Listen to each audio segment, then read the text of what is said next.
Uunahin natin tong table. Pa-backward tayo mag-a-assemble. Screwin nyo muna to. Gamit to. 4 na ganito. 4 na screws. Tsaka isa nito. Puting-puti. Ang sarap ng dumihan agad. Ito yung gulong. Kapag nakataas siya, magagalaw. Kapag binaba mo siya, yun yung lock niya. Yan, kita nyo, hindi na siya nag-roll. Hindi na siya gumagalaw. Ito, gumagalaw to. Naiikot siya.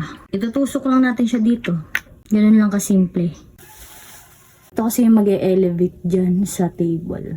Right-handed ako, dapat nandito siya. Sunod na natin yung washer, tapos screw. Ibaon na natin to dito. Ito naman, itiwarik na natin siya.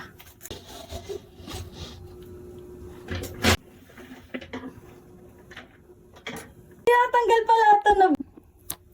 Ayan, oh, kala mo may button na, diba? Tumaas na kasi siya. Kung nakita nyo kanina, sobrang isilang niya. Ngayon, sobrang haba niya na. Yan.